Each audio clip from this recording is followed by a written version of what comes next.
Science کی دنیا نا وہ اصل میں اعداد و شمار کی زبان بولتی ہے۔ کسی بھی چیز کو اگر سمجھنا ہے تو بھائی اسے ناپنا اور تولنا تو پڑے گا۔ تو چلیں دیکھتے ہیں کہ یہ جو بنیادی پیمائشیں ہیں یہ آخر کی کیسے جاتی ہیں۔ تو سوال یہ پیدا ہوتا ہے کہ ہم اپنے ارد گرد کی دنیا کو نمبروں میں کیسے بتاتے ہیں؟ مطلب کسی چیز میں کتنا مادہ ہے، کوئی کام کتنی دیر تک چلا، یا کوئی چیز بھئی کتنی جگہ گھیر رہی ہے؟ ان سارے سوالوں کا جواب وہ چھپا ہے پیمائش کے علم میں۔ تو آج ہم سائنس کے دو بڑے اہم آلات پر بات کرنے والے ہیں۔ ایک تو ہے یہ طبی ترازو، اس سے ہم کسی چیز میں موجود مادے یعنی اس کی کمیت کا پتہ لگاتے ہیں، اور دوسرا ہے پیمائشی سلنڈر۔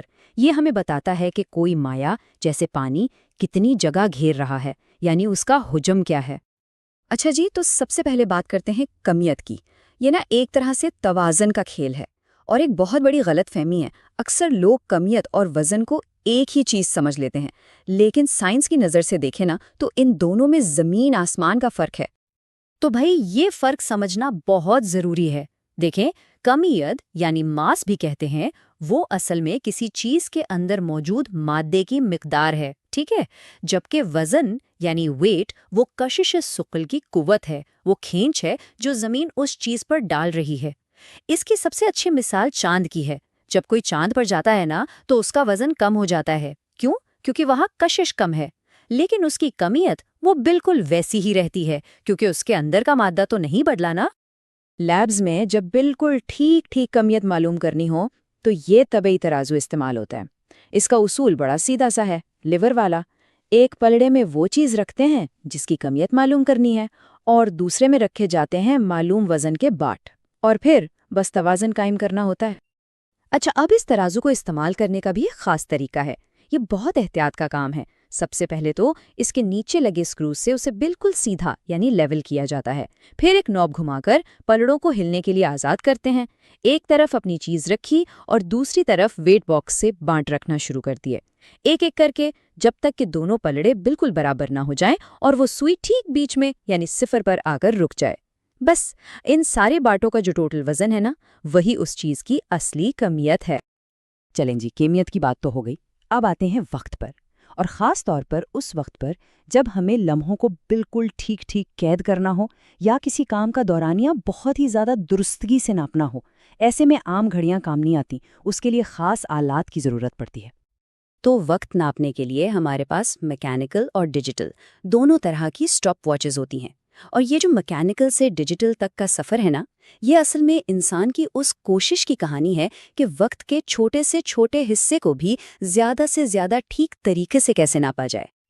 اب دیکھیں، ایک پرانی میکینیکل سٹاپ واچ جو ہے وہ وقت کو 1 سیکنڈ کے 10ویں حصے تک ناپ سکتی ہے، لیکن ٹیکنالوجی تو بہت آگے نکل گئی ہے۔ آج کل کی جو ڈیجیٹل سٹاپ واچز ہیں وہ 1 سیکنڈ کے 100ویں حصے تک کو بھی ناپ لیتی ہیں، اور سائنسی تجربات میں یہ اتنا سا معمولی سا فرق بھی بہت بڑی تبدیلی لا سکتا ہے۔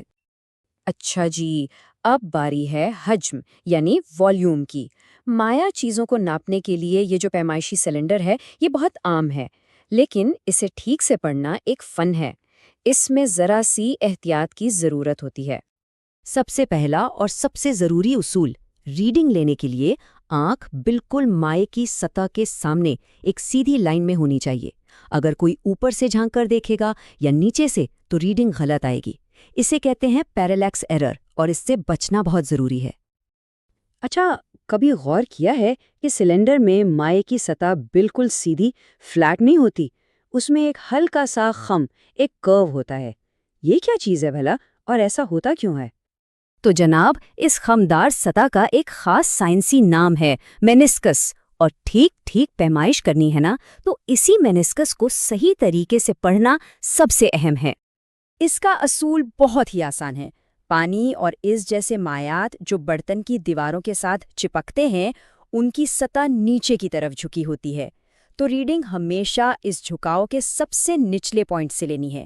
دوسری طرف پارا جیسا مائع ہے، اس کی سطح اوپر کی طرف ابھری ہوئی ہوتی ہے، تو اس کی ریڈنگ ہمیشہ سب سے اوپر والے ابھرے ہوئے حصے سے لی جائے گی۔ بس اتنی سی بات ہے۔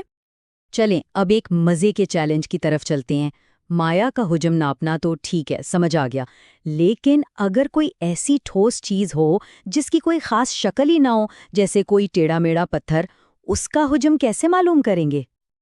دیکھیں نا، اگر کوئی کیوب ہو یا گیند ہو تب تو فارمولا لگا کر حجم نکل آئے گا، لیکن ایک بے ڈھنگے پتھر کا کیا کریں؟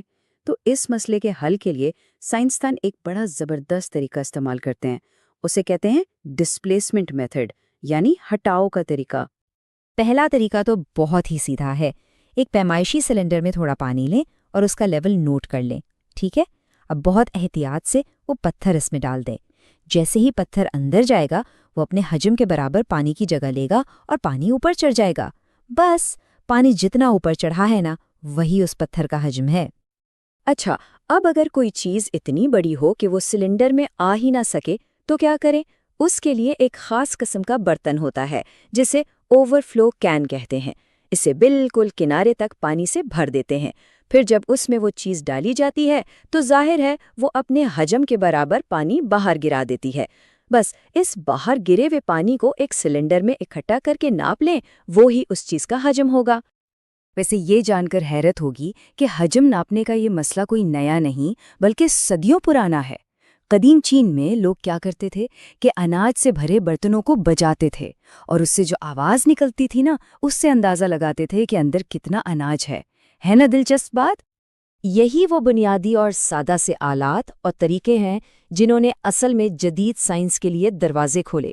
انہی کی بدولت آج ہم کائنات کے بڑے بڑے رازوں کو سمجھنے اور ناپنے کے قابل ہوئے ہیں۔